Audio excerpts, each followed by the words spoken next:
I think so often in marriage, we have a tendency to maybe focus on the role of our spouse rather than looking at our own role. And I don't know if that's totally fair to them. You see, I can only speak from the perspective of a husband, so I'm just going to talk to the fellas here for a second. See, as a husband, one of the main issues that I hear from other husbands, at least in the wife and husband role, is my wife is not submitting to my leadership. Now that can be tough, but before we jump so quick to judge our wives and what she's not doing, why don't we take a step back and analyze how are you doing in submitting to the lordship of Jesus Christ in your life?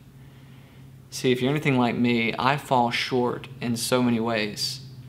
But praise God that He shows me grace over and over again.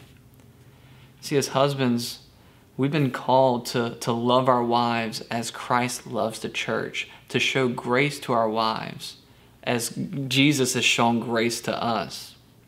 So instead of focusing so much on what our wife may be doing or not doing, I think we need to be focusing on being just a godly spouse. But that's only the husband's perspective. So I brought my lovely bride here to shed some light for us on what's the wife's role in a godly marriage. Well, first off, I'm thankful to have you as a godly spouse because I know that God has given him to me to guide us in our walk in life. And so I know I can trust him to hear from the Lord. Not that that's always easy.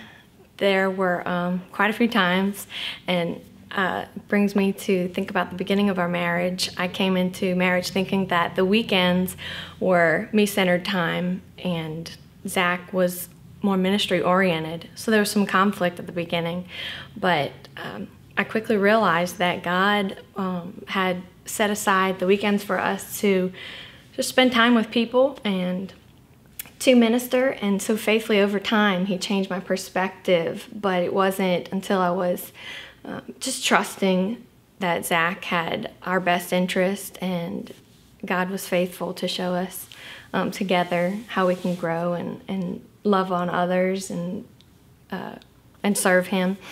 But I just want to wrap up by saying we're advisors to our husbands, and it doesn't always mean that they're going to take our advice, but as long as we are faithfully supporting them, I know that God's going to bless marriages. You see, I like how you ended that. It's not always easy to fulfill your role as a spouse, but I think that's where the whole trust factor and that God has a greater plan and a greater design. And so this week in our marriages, let's take that next step, that we will begin to look at what we're doing as spouses and maybe not focusing so much on our wife or our husband. And that way, we can give the world an amazing example of our godly marriage.